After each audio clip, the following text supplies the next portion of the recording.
Um pescador solitário resgata um pastor alemão nadando a 100 quilômetros da costa. Este encontro inesperado desencadeia uma jornada emocionante de 6 meses, envolvendo uma cientista em perigo, uma invenção revolucionária e uma corporação inescrupulosa. Uma história de coragem, compaixão e transformação que mudará vidas para sempre. Prepare-se para uma aventura que tocará seu coração. Inscreva-se, deixe seu like e comente de onde está assistindo. O que aconteceria se um encontro inesperado, no meio do oceano, pudesse mudar não apenas uma vida, mas o destino do mundo inteiro?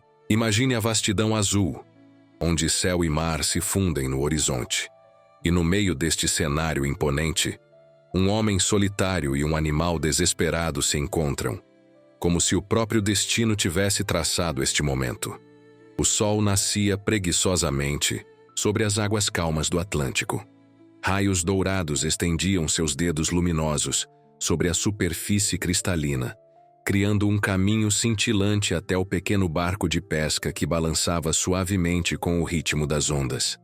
Antônio, um pescador, de 40 anos, com rugas marcadas pelo sol e mãos calejadas pelo trabalho árduo, observava o horizonte com olhos experientes. Aqueles mesmos olhos que já haviam testemunhado tempestades devastadoras e calmarias angustiantes, agora se estreitavam diante de algo incomum. Uma pequena mancha escura se movia contra a corrente, a cerca de 100 quilômetros da costa. Antônio franziu o senho intrigado. Anos no mar lhe ensinaram a reconhecer o movimento de cada criatura marinha, mas aquilo era diferente. Ajustou o boné gasto, protegendo os olhos do sol crescente, e pegou os binóculos. O que viu fez seu coração acelerar. Um cão, um grande pastor alemão, nadava desesperadamente, lutando contra a exaustão e a imensidão azul que ameaçava engoli-lo. "Meu Deus do céu!" murmurou Antônio, deixando os binóculos caírem sobre o peito. Não havia tempo para questionar a lógica daquela visão surreal. Sem hesitar, girou o timão e acelerou o motor de sua embarcação modesta. O barco cortou as águas com urgência, enquanto o pescador mantinha os olhos fixos no animal, que parecia estar perdendo a batalha contra o oceano impiedoso. A distância entre eles diminuía, mas o tempo parecia se arrastar. Antônio podia ver agora os movimentos cada vez mais fracos do cão, suas patas batendo na água com desespero decrescente. "Aguenta firme, companheiro", sussurrou, como se suas palavras pudessem atravessar a distância e dar forças ao animal. O sol já estava alto quando finalmente alcançou o ponto onde o pastor alemão lutava por sua vida. Com movimentos precisos de quem conhece o mar como a palma da mão, Antônio manobrou o barco e se posicionou na lateral. Inclinando-se perigosamente sobre a borda, esticou os braços fortes em direção ao animal. "Vem, garoto! Vem!" Sua voz rouca ecoou sobre as águas. O cão, como se entendesse que aquela era sua última chance, reuniu forças para nadar até o barco. Suas patas tocaram o casco, escorregando na superfície molhada. Antônio se inclinou ainda mais, ignorando o perigo de cair. Seus dedos finalmente alcançaram a pelagem encharcada do animal e, com um esforço que fez seus músculos protestarem, puxou o pastor alemão para dentro do barco. O cão desabou no convés, seu peito subindo e descendo rapidamente, a língua pendendo para fora da boca em exaustão absoluta. Antônio observou o animal com espanto e compaixão. Como um cão havia parado no meio do oceano, a uma distância impossível da costa. Não havia embarcações próximas, nenhum destroço visível. Era como se o animal tivesse surgido do próprio. E foi então que Antônio notou algo estranho. Uma coleira sofisticada, diferente de tudo que já havia visto, circundava o pescoço do pastor alemão. Não era uma simples tira de couro ou nylon, mas um dispositivo que parecia conter componentes eletrônicos, luzes minúsculas que piscavam debilmente sob a pelagem molhada. "O que é isso, amigo? Quem te colocou aqui?" murmurou, ajoelhando-se ao lado do animal. O cão ergueu a cabeça, cansada, seus olhos inteligentes encontrando os de Antônio. Havia algo naquele olhar, uma mistura de gratidão e urgência, que fez o pescador sentir um arrepio correr por sua espinha. Naquele momento, sem saber, Antônio tomava uma decisão que alteraria para sempre o curso de sua vida. Ao invés de retornar imediatamente para o porto como planejado, virou o barco para uma pequena enseada isolada que conhecia bem. Algo lhe dizia que o mistério daquele cão precisava ser mantido longe de olhos curiosos. A enseada surgiu depois de algumas horas, abraçada por falésias imponentes que a escondiam do mundo. Antônio ancorou o barco e olhou para o pastor alemão, que havia se recuperado um pouco, embora ainda mostrasse sinais claros de exaustão. Vamos, amigo. Vamos descobrir sua história. O pescador levou o cão para sua cabana rústica, escondida, entre pinheiros à beira-mar. Era um lugar simples, mas acolhedor, reflexo do homem que o habitava. Móveis de madeira desgastada, redes de pesca penduradas nas paredes, fotos antigas em molduras improvisadas. O cheiro de maresia e café impregnava o ar. Após secar o animal com toalhas ásperas, Antônio examinou a coleira misteriosa, mais detalhadamente. Não havia identificação tradicional, apenas aquele dispositivo estranho com pequenas luzes que agora piscavam mais intensamente. O pescador hesitou, debatendo-se entre remover o artefato ou deixá-lo intacto. Algo lhe dizia que aquela coleira era mais do que parecia. Passaram-se dias. O pastor alemão, que Antônio começou a chamar de Marinho, recuperou suas forças, mas mantinha uma vigilância constante, especialmente ao anoitecer.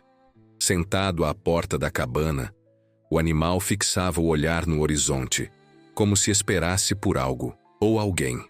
2 semanas após o resgate, a rotina que haviam estabelecido foi quebrada pelo toque estridente do único telefone da cabana. Antônio, surpreso, poucas pessoas tinham aquele número, atendeu com cautela. A voz do outro lado era feminina, trêmula e baixa, como se temesse ser ouvida. Você encontrou o meu cão. Não era uma pergunta. No oceano. Antônio sentiu o sangue gelar nas veias. Como você sabe disso? Quem é você? Meu nome é Helena.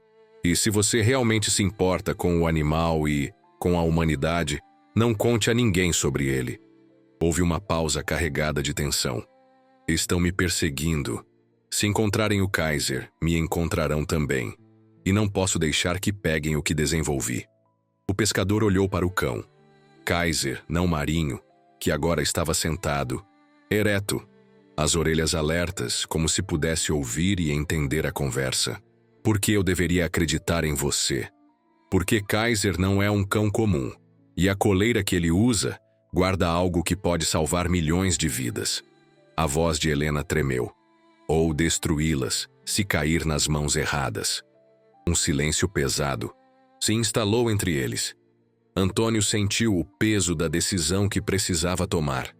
Por um lado, seus instintos de autopreservação gritavam para se afastar daquela história, entregar o cão às autoridades, voltar para sua vida simples. Por outro, algo na voz daquela mulher desconhecida, algo na dignidade e inteligência do animal que havia salvado, o impelia a ajudar. Onde você está?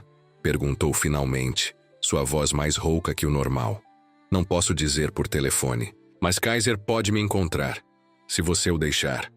Houve outra pausa. Por favor, preciso da sua ajuda. A ligação foi interrompida abruptamente, deixando Antônio com o telefone na mão e 1000 perguntas na mente. Olhou para Kaiser, que agora o encarava com uma intensidade perturbadora. O que você acha, amigo? Devo confiar nela? Como resposta, o cão caminhou até a porta, olhou para trás e latiu uma vez como se dissesse: vamos! A decisão estava tomada. Antônio pegou uma mochila, encheu-a com suprimentos básicos, uma faca de pesca, um pequeno kit de primeiros socorros. Trancou a cabana e caminhou em direção à sua caminhonete velha, com Kaiser ao seu lado.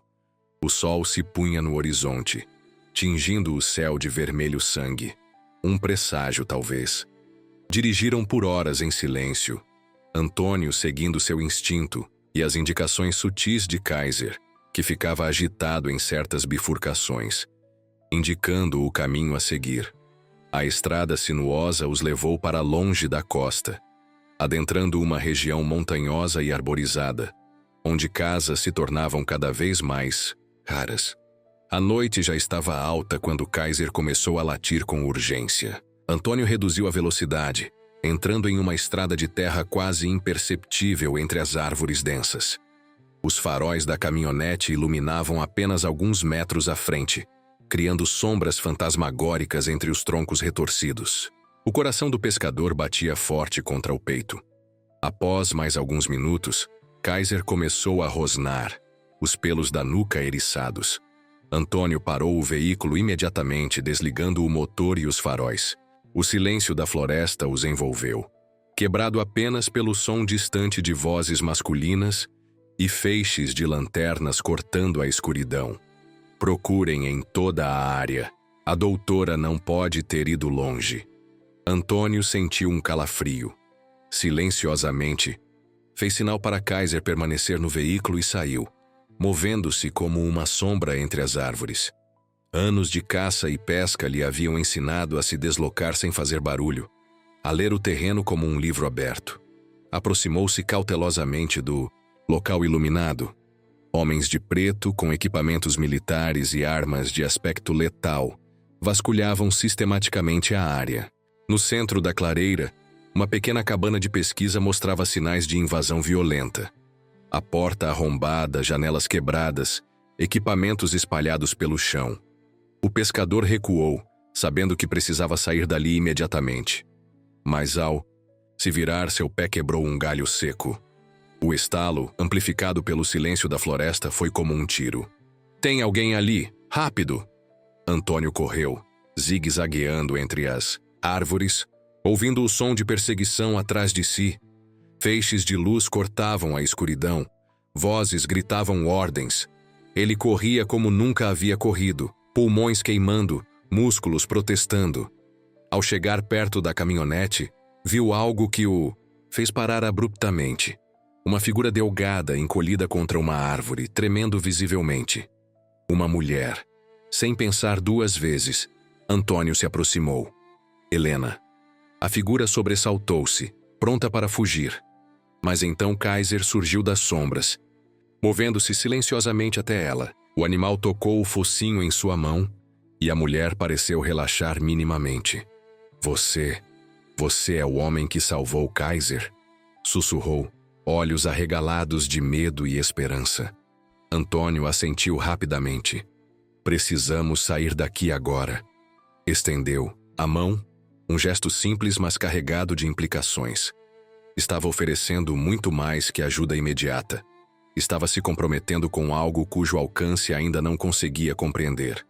Helena hesitou apenas um segundo antes de aceitar a mão. Estendida, seus dedos estavam gelados e trêmulos. "Minha pesquisa... Eles destruíram tudo." "Não tudo", respondeu Antônio apontando para Kaiser. "Você disse que a coleira..." Um feixe de luz cortou a escuridão perto deles. "Ali! Peguem-nos!"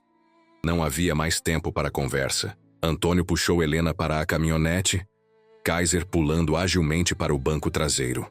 O motor rugiu para a vida e os pneus derraparam na terra solta enquanto acelerava pela estrada improvisada. Luzes apagadas, guiando-se apenas pelo brilho fraco da lua que filtrava entre as árvores. Atrás deles, sons de veículos sendo ligados e ordens gritadas. A caçada havia começado. A caminhonete sacudia violentamente na estrada irregular. Mas Antônio mantinha o controle com a habilidade de quem conhece cada centímetro de seu veículo. Helena se agarrava ao painel, os nós dos dedos brancos de tensão.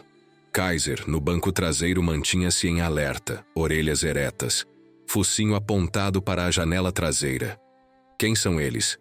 perguntou Antônio, sem desviar os olhos da estrada escura.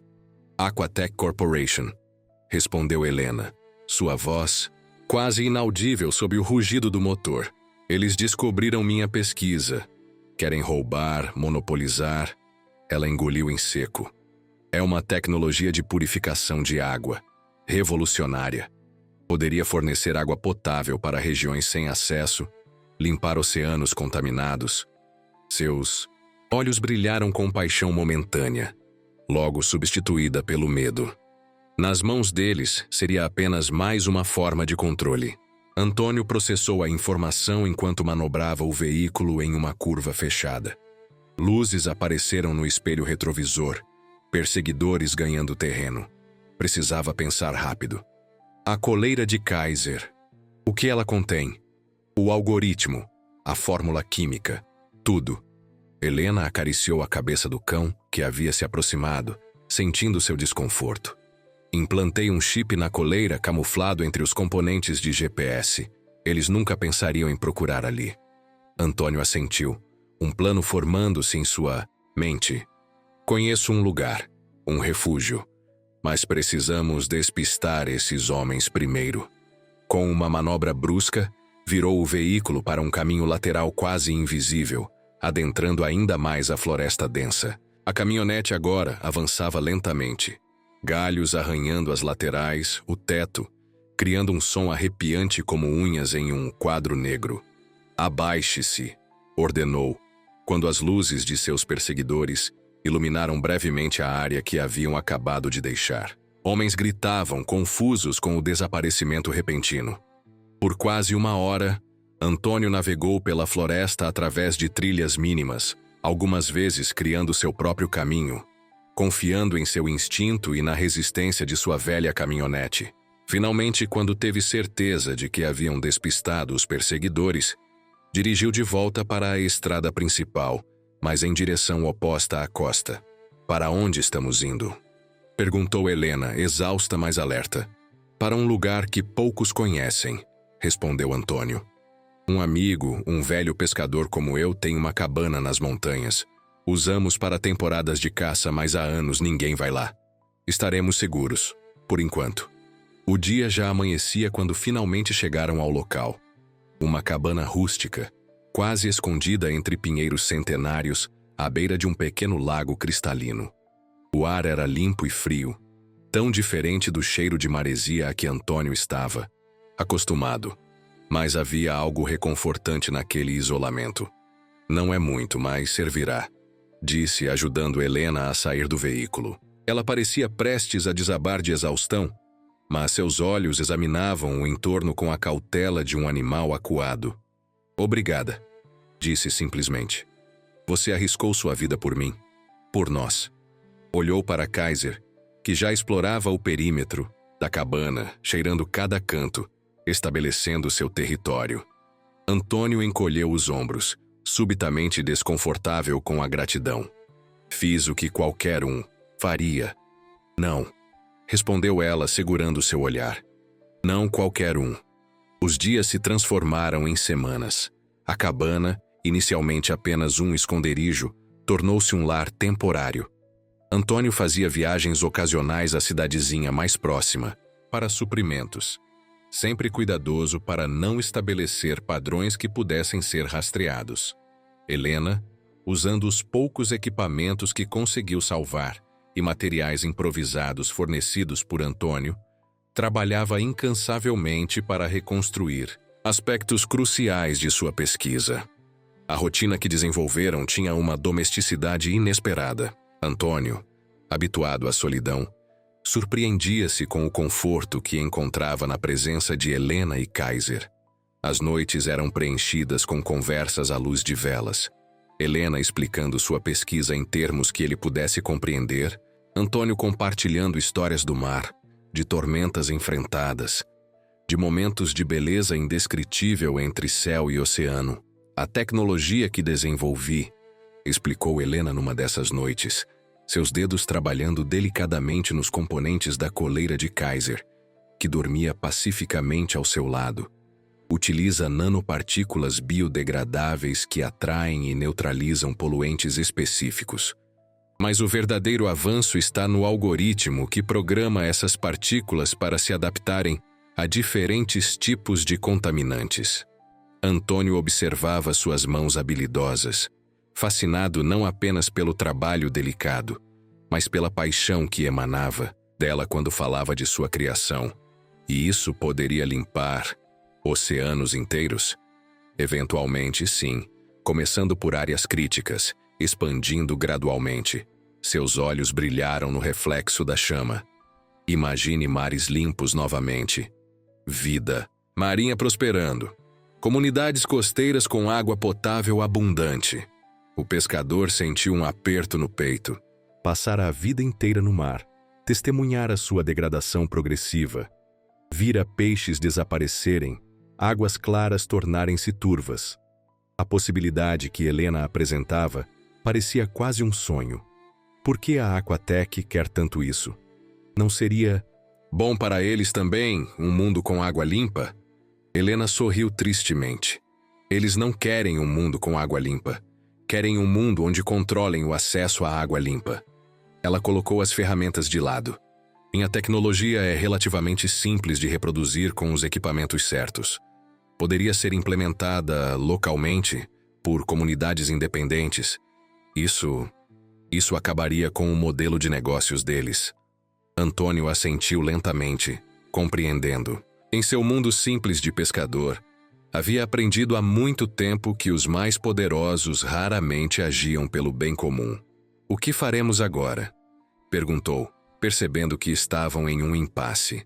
Não poderiam permanecer escondidos para sempre, mas enfrentar uma corporação poderosa parecia impossível. Helena olhou para ele longamente, a gratidão em seus olhos misturada com algo mais profundo. Precisamos encontrar aliados, pessoas que possam nos ajudar a proteger a pesquisa e divulgá-la amplamente, antes que a Aquatech possa suprimi-la. Tenho alguns amigos, ofereceu Antônio. Pessoas confiáveis, pescadores principalmente. Não são cientistas, mas conhecem a importância da água limpa melhor que ninguém. Foi assim que, na manhã seguinte, Antônio fez uma série de ligações cuidadosas usando um telefone pré-pago. Antigos companheiros de pesca, um sobrinho que trabalhava em uma universidade local, o filho de um amigo que havia se tornado jornalista investigativo. Sementes foram plantadas, uma rede começou a se formar. Mas a Aquatech também não estava ociosa. 2 semanas depois, durante uma de suas viagens para a cidade, Antônio notou um carro desconhecido estacionado próximo ao mercado, onde sempre comprava suprimentos. Homens de óculos escuros, aparência urbana deslocada naquele ambiente rural, observavam discretamente os movimentos dos moradores. O pescador fingiu não notar. Completou suas compras com calma estudada, mas seu coração martelava contra as costelas. Eles estavam se aproximando. O cerco se fechava. Ao retornar à cabana, encontrou Helena trabalhando intensamente em um pequeno transmissor improvisado. Kaiser, sentado ao seu lado, ergueu a cabeça quando Antônio entrou. Seus olhos inteligentes imediatamente detectando. Atenção no homem. Eles estão na cidade, disse sem preâmbulos, colocando as sacolas sobre a mesa rústica. Não sei como, mas estão rastreando a área. Helena empalideceu, mas suas mãos permaneceram firmes. Terminei o transmissor. Podemos enviar os dados da pesquisa para meus contatos na comunidade científica internacional. Ela hesitou. Mas precisamos de uma conexão mais forte, e só consigo isso na cidade. Completou Antônio, compreendendo a ironia cruel da situação. Para escapar da armadilha, precisariam caminhar diretamente para ela. Naquela noite, elaboraram um plano arriscado.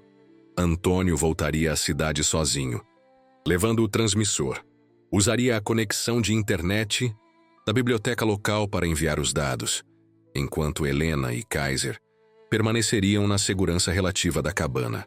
Se ele não retornasse em 6 horas, ela deveria seguir para um ponto de encontro secundário, onde um dos pescadores amigos de Antônio a esperaria com um barco. A despedida foi silenciosa, carregada de palavras não ditas. Helena segurou a mão calejada de Antônio entre as suas, seus olhos transmitindo tudo o que sua voz não conseguia expressar. Kaiser, sentindo a importância do momento, pressionou seu corpo contra a perna do pescador. Um gesto de lealdade e confiança. Voltarei, prometeu Antônio, sua voz mais rouca que o normal. Fique atenta ao menor sinal de perigo. Eu sei, respondeu ela. Tenha cuidado. A viagem para a cidade nunca pareceu tão longa. Cada curva na estrada de terra, cada sombra entre as árvores parecia esconder ameaças. Antônio mantinha os olhos atentos, desviando para trilhas secundárias ao menor sinal de outro veículo. A pequena cidade estava quieta sob o céu estrelado quando finalmente chegou. Estacionou a caminhonete a algumas quadras da biblioteca, preferindo completar o trajeto a pé, misturando-se às poucas pessoas que ainda circulavam pelas ruas. A biblioteca estava quase vazia. Uma senhora idosa na recepção, 2 adolescentes estudando em uma mesa distante. Antônio escolheu um computador no canto mais afastado, protegido por estantes altas, e conectou discretamente o transmissor. Suas mãos, tão hábeis ao manejar redes de pesca, pareciam desajeitadas nas teclas do computador. Seguiu as instruções que Helena havia escrito, verificando 2 vezes cada passo. O progresso da transmissão avançava lentamente na tela. 15%, 27%, 38%. Cada número parecia levar uma eternidade para mudar. Antônio mantinha os olhos alternando entre o monitor e a entrada da biblioteca, tenso como uma corda de violino. Foi quando a barra atingiu 64% que ele os viu. 2 homens, entrando casualmente, os mesmos que havia notado anteriormente próximos ao mercado. Conversaram brevemente com a recepcionista, que apontou na direção da área de computadores. Antônio sentiu o sangue gelar. Rapidamente, desconectou o transmissor, escondendo-o no bolso interno do casaco. A barra de progresso congelou na tela. Não era o suficiente. Sabia disso, mas não tinha escolha. Levantou-se, caminhando para outra seção da biblioteca, fingindo interesse em livros de pesca, seu território seguro. Pelo canto do olho, viu os homens se aproximarem do computador que acabara de deixar. Um deles usou um dispositivo pequeno, passando-o sobre o teclado e a mesa. O outro falava discretamente em um comunicador de pulso. Antônio precisava sair dali, mas a única saída era a principal, e os homens certamente o interceptariam. Foi então que notou uma janela nos fundos, próxima à seção de obras raras. Sem outra opção, moveu-se naturalmente naquela direção. "Senhor", chamou uma voz firme atrás dele. "Poderia nos acompanhar, por favor?" Antônio não se virou. Em um movimento fluido, empurrou uma estante alta que tombou com um estrondo ensurdecedor, bloqueando temporariamente o caminho. Aproveitando a confusão, correu para a janela, forçando-a aberta e lançando-se para a noite. A queda foi mais alta do que havia calculado, enviando uma dor aguda pelo seu tornozelo quando atingiu o chão. Mas não havia tempo para a dor. Mancando levemente, correu pelos becos escuros da cidade, ouvindo gritos e passos apressados atrás de si. Sua vantagem era conhecer cada viela, cada passagem daquele lugar onde crescera. Moveu-se como uma sombra entre prédios, quintal e cercas, desorientando seus perseguidores. Eventualmente chegou a um pequeno cais onde barcos de pesca balançavam suavemente nas águas escuras. Antônio sabia que não poderia voltar para a cabana. Estaria apenas levando perigo para Helena e Kaiser. Precisava de outro plano. Rápido. Com determinação renovada, desamarrou um pequeno barco pesqueiro. O motor antigo protestou brevemente antes de ganhar vida. Antônio direcionou a embarcação para o lago aberto, acelerando ao máximo, sabendo que precisava ganhar distância rapidamente. As luzes da cidade diminuíam atrás dele quando viu os faróis de carros convergindo para o cais, pequenos pontos luminosos na escuridão. Sabia que teriam embarcações mais rápidas, mas contava com sua vantagem inicial e seu conhecimento íntimo das águas traiçoeiras do lago. Por horas, Antônio navegou em um jogo mortal de gato e rato. Usava pequenas enseadas, ilhotas e áreas de vegetação densa para se esconder, enquanto os barcos da Aquatec varriam metodicamente o lago com potentes holofotes. A madrugada já avançava quando finalmente conseguiu chegar ao outro lado do lago, onde um riacho estreito levava a um rio mais amplo. Abandonou o barco, continuando a pé pela margem, molhado e exausto. mas determinado. Havia um telefone público solitário na entrada de uma pequena vila de pescadores. Antônio usou suas últimas moedas para fazer uma ligação crucial. Joaquim, sou eu. Preciso que pegue Helena e Kaiser agora. Eles estão na cabana. Leve-os para o ponto B, não o A. Entendeu? O B. Fez uma pausa, escutando a resposta. Sim, estou bem. Não consegui completar a transmissão. Cerca de 60% apenas. Outra pausa. Obrigado, velho amigo. Nos vemos lá. Desligou, olhando para o céu que começava a clarear. Havia uma longa caminhada pela frente. Mas pelo menos, Helena e Kaiser estariam seguros. Por enquanto. O ponto B era uma antiga estação de trem abandonada, transformada em abrigo improvisado por um grupo de pescadores que a usavam durante temporadas de pesca extensas. Localizada a vários quilômetros da cidade, era acessível apenas por uma estrada secundária em péssimas condições ou pelo rio, usando pequenas embarcações que podiam navegar por trechos rasos. Antônio chegou ao entardecer do dia seguinte, exausto, faminto, mas aliviado ao ver a caminhonete de Joaquim estacionada atrás do prédio decrépito. Kaiser foi o primeiro a senti-lo, correndo ao seu encontro com latidos de alegria que ecoaram pelas paredes descascadas da estação. Helena surgiu na porta, seu rosto transformado pelo alívio ao vê-lo. Sem hesitar, correu até ele, abraçando-o, com força surpreendente para alguém de estrutura tão delicada. Pensei que tivessem te pegado, murmurou contra seu ombro. Antônio retribuiu o abraço, sentindo algo despertar em seu peito. Uma emoção para a qual não tinha nome, ou talvez tivesse, mas fosse teimoso demais para reconhecer.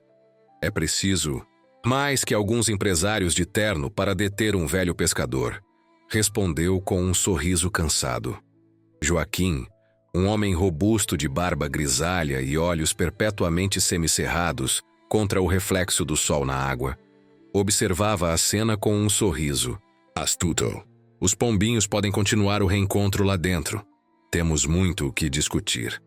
A antiga sala de espera da estação havia sido transformada em uma espécie de centro de operações improvisado. Mapas nas paredes, um rádio amador, algumas armas de caça cuidadosamente dispostas sobre uma mesa rústica. Não estamos sozinhos nessa luta, explicou Joaquim, enquanto Antônio devorava um ensopado de peixe preparado por uma das esposas dos pescadores. Sua mensagem chegou a pessoas importantes, mesmo incompleta. Helena, sentada ao lado de Antônio, seu ombro tocando levemente o dele, assentiu. Meus colegas da universidade conseguiram compreender a base da tecnologia com os dados parciais. Estão trabalhando para recriar o resto. Mas a Aquatec também intensificou a busca. Continuou Joaquim, seu semblante tornando-se sombrio. Estão por toda parte. Ofereceram recompensas, subornaram autoridades locais. Não podemos ficar aqui por muito tempo. Antônio terminou sua refeição pensativo. O que sugere? O mar, respondeu o velho pescador sem hesitação. É o nosso território, não o deles. Tenho um barco maior escondido na costa, abastecido e pronto. Podemos navegar para o sul, até a Reserva Marinha Internacional. Lá, a doutora pode apresentar sua pesquisa diretamente aos biólogos marinhos da Estação Científica Internacional. Helena ponderou a sugestão. Quanto tempo de viagem? 3 dias, se o tempo ajudar, mas se precisarmos desviar de rotas comerciais para evitar detecção. Foi Kaiser quem decidiu por eles. O pastor alemão, que havia permanecido quieto durante toda a conversa, subitamente ficou alerta, orelhas erguidas, um rosnado baixo formando-se em sua garganta. Segundos depois, o som distante de motores chegou aos ouvidos humanos. Helicópteros, murmurou Joaquim, movendo-se rapidamente para a janela. Afastou levemente a cortina improvisada, olhando para o céu. 2 deles, com equipamento de busca térmica a posto. Não precisaram de mais palavras. Em minutos, reuniram apenas o essencial: água, comida não perecível, o transmissor, a pesquisa de Helena. Joaquim liderou o caminho por um túnel subterrâneo que os antigos ferroviários haviam construído, emergindo a quase 1 quilômetro de distância, próximo ao rio.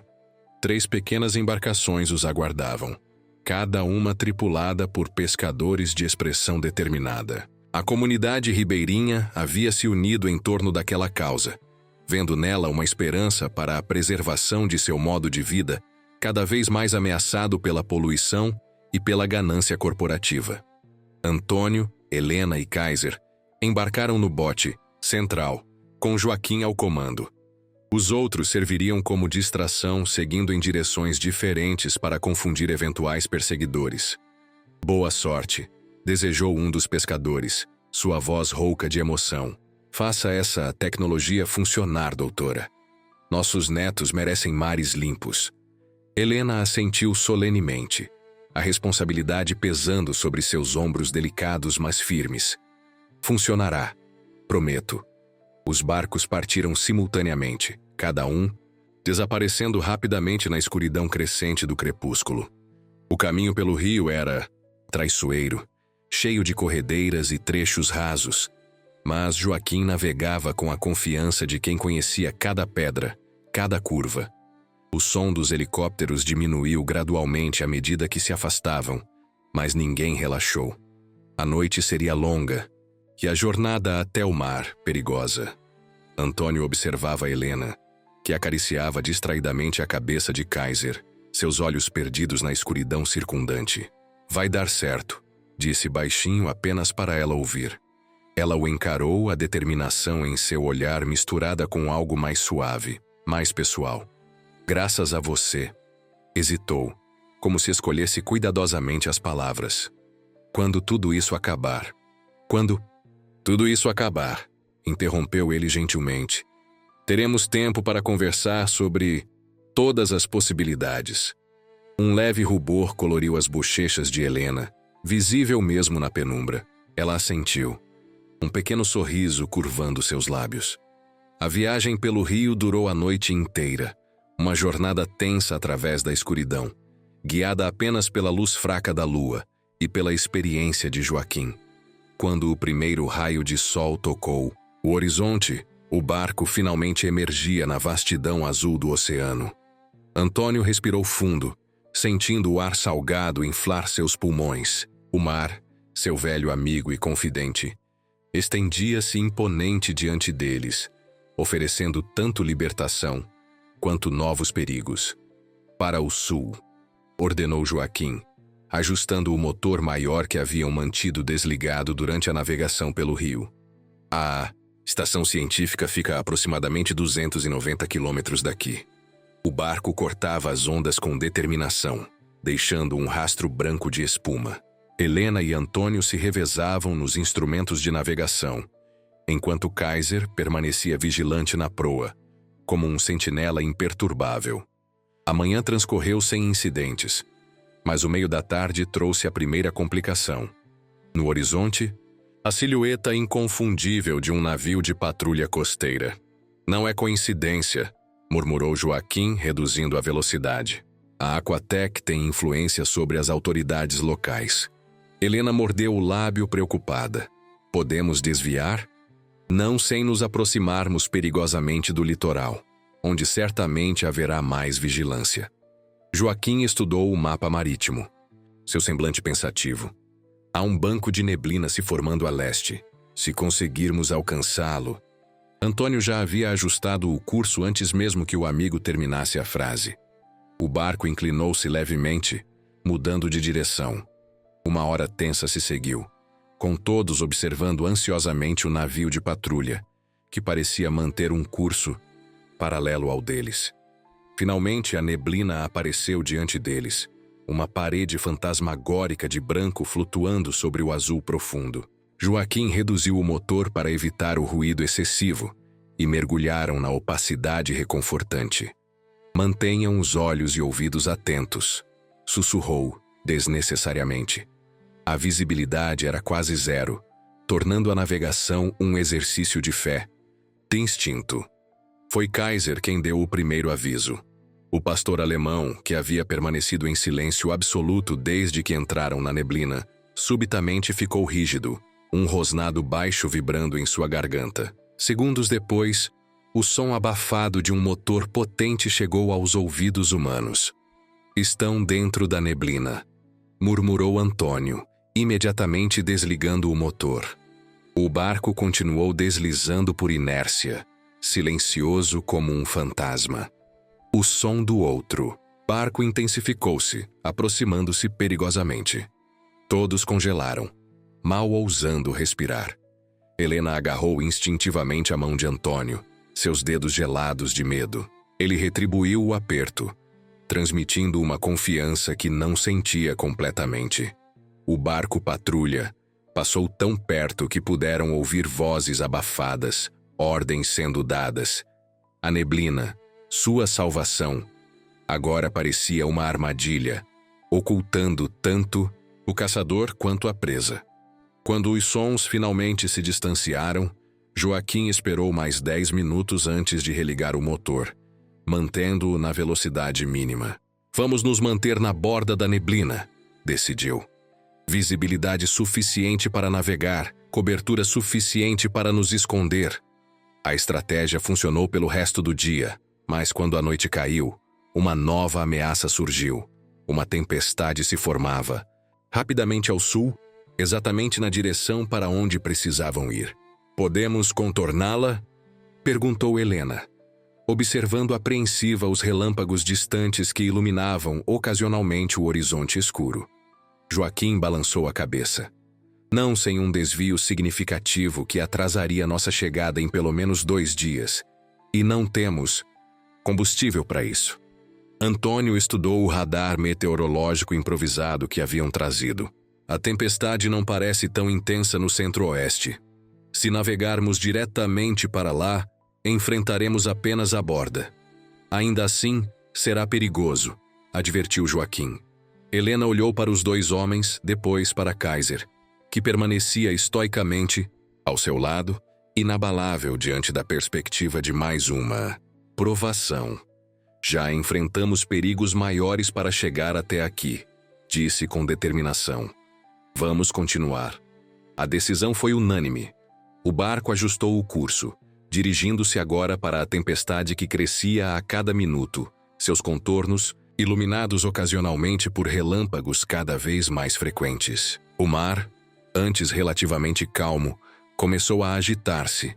Pequenas ondas transformando-se gradualmente em cristas espumantes que balançavam a embarcação.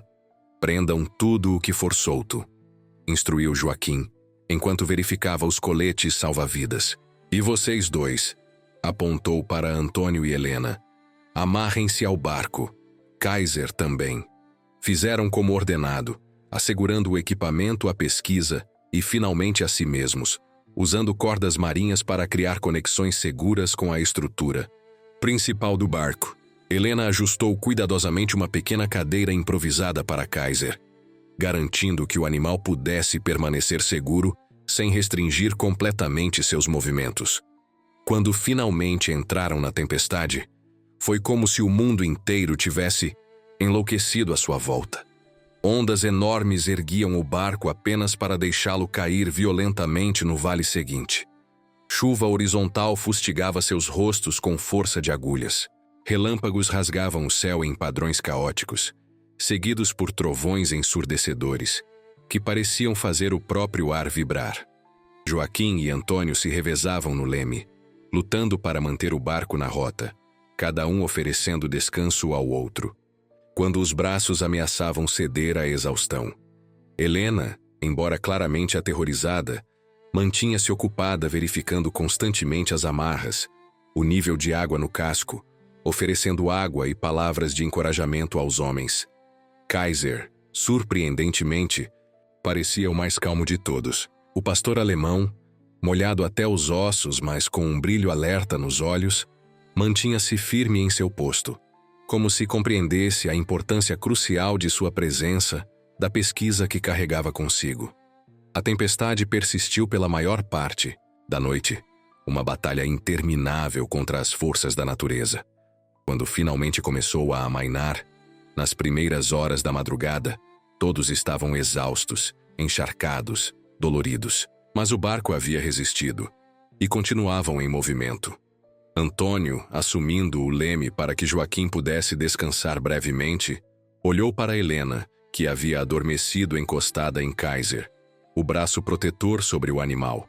Sentiu uma onda de ternura que nada tinha a ver com a tempestade física que acabavam de enfrentar. Em algum momento durante aquela jornada improvável, seu coração solitário havia se aberto como uma concha marinha exposta ao sol, revelando um tesouro muito escondido. O terceiro dia de viagem trouxe céus mais limpos e mares mais calmos, mas também novos desafios. O combustível estava perigosamente baixo, e um dos motores havia sido danificado durante a tempestade, reduzindo significativamente sua velocidade. «Chegaremos?» perguntou Helena, estudando o mapa junto com Joaquim, calculando distâncias, consumo, velocidade. O velho pescador coçou a barba grisalha. Por pouco, muito pouco. O sol já estava alto quando finalmente avistaram a estrutura distinta da Estação Científica Internacional. Uma série de plataformas modulares interconectadas, flutuando na área protegida da Reserva Marinha Internacional. Bandeiras de diversos países tremulavam ao vento, símbolos de cooperação científica global. «Conseguimos», murmurou Helena, lágrimas de alívio brilhando em seus olhos. «Realmente conseguimos». Mas a celebração foi prematura. Quando estavam a aproximadamente 2 quilômetros da estação, o motor remanescente tossiu, falhou e finalmente silenciou. O combustível havia acabado. «E agora?» perguntou Helena, o pânico ameaçando retornar após o breve momento de esperança. Antônio já estava em ação, baixando a pequena vela auxiliar que o barco possuía. Não seria suficiente para impulsioná-los eficientemente contra a corrente, mas poderia ao menos mantê-los em movimento. «Temos remos também», acrescentou Joaquim, retirando os longos implementos de madeira de seu compartimento. «Será como nos velhos tempos, antes dos motores». Foi uma aproximação lenta, cada metro conquistado com esforço bruto. Músculos protestando, mãos formando bolhas que logo estouraram e sangraram. Helena insistiu em ajudar, revezando-se com os homens, enquanto Kaiser observava atentamente, como se compreendesse a importância crítica daquele esforço final. Quando finalmente chegaram perto o suficiente para serem vistos, Helena pegou os sinalizadores de emergência. 3 fogos vermelhos subiram ao céu, deixando trilhas de fumaça vibrante contra o azul. A resposta foi quase imediata. Uma lancha de resgate saiu da estação, aproximando-se rapidamente. Antônio, Joaquim e Helena trocaram olhares exaustos, mas triunfantes. A primeira parte da missão estava completa. Haviam chegado ao destino. Agora, restava convencer a comunidade científica internacional sobre a importância da pesquisa de Helena e garantir que a tecnologia fosse compartilhada globalmente antes que a Aquatech pudesse suprimi-la. A recepção na estação foi inicialmente confusa. Pesquisadores de diversas nacionalidades observavam com espanto o grupo improvável. 2 pescadores exaustos, uma cientista desgrenhada e um pastor alemão surpreendentemente digno, apesar da jornada árdua. Foi preciso algum tempo até que Helena conseguisse falar com a autoridade máxima da estação, uma oceanógrafa britânica de renome mundial, doutora Elizabeth Hartwell. A reunião foi tensa inicialmente, com Helena apresentando rapidamente sua pesquisa e as circunstâncias extraordinárias que os haviam trazido ali. «O que você está descrevendo?» disse a doutora Elizabeth Hartwell, ajustando os óculos enquanto examinava os dados no transmissor. «Parece quase fantástico demais para ser verdade. Uma tecnologia dessa magnitude funcionará», interrompeu Antônio, surpreendendo a todos, incluindo a si mesmo. Eu vi os protótipos em ação. Numa escala menor, claro, mas...» Parou, constrangido por sua própria ousadia. A oceanógrafa o estudou por um momento, depois voltou sua atenção para Helena. A Aquatech Corporation tem representantes aqui na estação. Um programa de parceria para monitoramento de qualidade da água. Fez uma pausa significativa. Eles chegaram há 3 dias, coincidentemente. Um silêncio tenso caiu sobre a sala. Helena empalideceu visivelmente. Então, estamos encurralados. Não necessariamente, respondeu a doutora Elizabeth Hartwell, um leve sorriso formando-se em seus lábios finos. A ciência verdadeira não pertence a corporações, doutora Silva. Pertence à humanidade. Levantou-se decidida. Precisaremos agir. Rapidamente. Existe uma conferência global por videoconferência amanhã, com cientistas e representantes de agências ambientais de todo o mundo. Mas os representantes da Aquatech Corporation, começou Helena preocupada, estarão ocupados com um tour extensivo pelas instalações subaquáticas mais remotas, conduzido por meu assistente mais meticuloso. O sorriso da doutora Elizabeth Hartwell se ampliou. Ele tem uma tendência a se estender por horas sobre cada detalhe técnico. Nas 24 horas seguintes, Helena trabalhou incansavelmente, junto com uma equipe seleta de cientistas da estação, preparando a apresentação de sua pesquisa. Antônio e Joaquim permaneceram por perto, oferecendo apoio moral e prático, enquanto Kaiser, que rapidamente se tornara o mascote não oficial da estação, descansava finalmente de sua longa jornada. No momento da videoconferência, a tensão era palpável. Helena, agora usando roupas limpas emprestadas e com o cabelo arrumado, parecia outra pessoa, mais confiante, mais poderosa.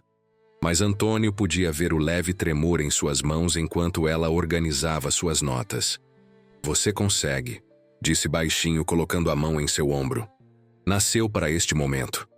Ela o olhou com gratidão, cobrindo sua mão com a dela por um breve momento. Obrigada, por tudo. A conferência começou. Um após o outro, cientistas e especialistas de diferentes partes do mundo apresentaram suas pesquisas sobre a crescente crise hídrica global. Estatísticas alarmantes, gráficos mostrando declínios constantes na qualidade da água, previsões sombrias para o futuro próximo. Quando chegou a vez de Helena, ela respirou fundo e começou a falar. Sua voz, inicialmente hesitante, ganhou força à medida que explicava sua tecnologia, o potencial revolucionário, os testes que havia conduzido, as nanopartículas biodegradáveis programáveis, o algoritmo adaptativo, a facilidade de implementação local com recursos mínimos.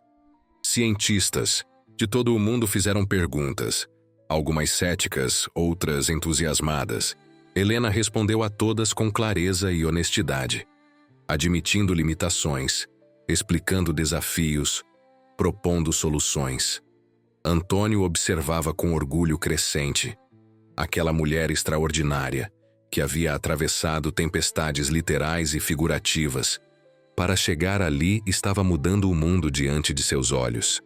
A videoconferência chegava ao fim quando as portas da sala se abriram abruptamente. Os representantes da Aquatech Corporation entraram, seguidos por seguranças da estação que tentavam contê-los sem sucesso. Esta apresentação precisa ser interrompida imediatamente, declarou o homem à frente, um executivo de terno impecável e expressão furiosa. A tecnologia sendo discutida é propriedade intelectual da Aquatech Corporation. Um murmúrio de confusão espalhou-se pela sala e através das conexões de vídeo. A doutora Elizabeth Hartwell levantou-se, indignada. Esta é uma reunião científica internacional protegida por acordos de cooperação global. Vocês não têm autoridade para interrompê-la. Temos documentos legais, insistiu o executivo, brandindo uma pasta. Patentes pendentes, contratos. A doutora Silva trabalhou para nós e violou múltiplos acordos de confidencialidade ao fugir com esta pesquisa. Antônio viu o pânico nos olhos de Helena. Sabiam que a Aquatech Corporation tinha poder legal significativo, advogados de renome, influência sobre políticos e autoridades. Seria a palavra dela contra todo um exército corporativo. Foi então que Kaiser, até então deitado pacificamente no canto da sala, levantou-se. O pastor alemão caminhou com dignidade até Helena, parando ao seu lado como um guardião. A coleira especial, que haviam preservado através de toda a jornada, brilhava suavemente sob as luzes fluorescentes. Antônio teve uma súbita inspiração. Doutora Elizabeth Hartwell, disse rapidamente. Poderia verificar a data dos documentos de patente que eles estão apresentando? A oceanógrafa britânica, percebendo sua intenção, folheou rapidamente os papéis que o executivo havia deixado sobre a mesa. Todos datados de 3 semanas atrás, confirmou. Antônio sorriu e apontou para a coleira de Kaiser. A pesquisa original da doutora Silva, com carimbos digitais e certificação temporal, está armazenada neste dispositivo há mais de 6 meses. Antes mesmo da Aquatech Corporation saber de sua existência. O executivo empalideceu visivelmente. Helena, compreendendo a estratégia, rapidamente conectou a coleira a um computador próximo. Uma série de arquivos apareceu na tela. Cada um com metadados claros mostrando datas de criação e modificação. Todos anteriores às supostas patentes da Aquatech Corporation. Além disso, acrescentou Helena, recuperando sua confiança, nunca trabalhei para a Aquatech Corporation. Recusei múltiplas ofertas de emprego porque discordava fundamentalmente de suas políticas ambientais. Uma cientista indiana na videoconferência falou então: temos registros de correspondências entre a doutora Silva e nossa instituição datando de 8 meses atrás, discutindo os princípios teóricos desta mesma tecnologia. Um a um, cientistas de diferentes países confirmaram contatos prévios, trocas de ideias, discussões teóricas, todas predatando qualquer envolvimento da Aquatech Corporation. A evidência era esmagadora. O executivo da corporação, percebendo que havia perdido aquela batalha, recuou com uma última ameaça velada. Isto não acabou. Nossos advogados entrarão em contato. Mas era tarde demais. A tecnologia havia sido apresentada ao mundo científico. Dezenas de instituições respeitadas já estavam pedindo acesso aos detalhes para implementação e teste. A internet logo estaria repleta de discussões sobre o potencial revolucionário da tecnologia Silva para limpar oceanos e fornecer água potável a comunidades carentes. Quando a conferência finalmente terminou, a estação explodiu em comemorações. Cientistas abraçavam Helena, faziam carinho em Kaiser, parabenizavam Antônio e Joaquim por seu papel crucial. A doutora Elizabeth Hartwell anunciou que a estação ofereceria proteção contínua, enquanto os aspectos legais fossem resolvidos, e que já havia contatado organizações de direitos humanos e ambientais para fortalecer o caso de Helena. Naquela noite, enquanto a estação gradualmente silenciava, Antônio encontrou Helena na plataforma de observação externa, olhando para o oceano iluminado pelo luar. Kaiser dormia pacificamente a seus pés, finalmente livre do peso de ser o guardião da pesquisa revolucionária. No fim, voltamos ao mar, disse Antônio, parando ao lado dela, seus ombros quase se tocando. Helena sorriu, um sorriso genuíno de alívio e esperança. O lugar onde tudo começou, onde você encontrou Kaiser, onde nossas vidas mudaram para sempre. Você conseguiu, disse ele simplesmente. Sua tecnologia vai mudar o mundo. Nós conseguimos, corrigiu ela, virando-se para encará-lo. Eu teria sido capturada, ou pior, sem você. Sem sua coragem, sua determinação, seu conhecimento do mar. Antônio sentiu o coração acelerar quando ela se aproximou um pouco mais. E agora? O que vem depois para a famosa doutora Silva? Muito trabalho, respondeu ela com um suspiro. Implementação, testes em larga escala, treinamento de comunidades locais para usar a tecnologia independentemente.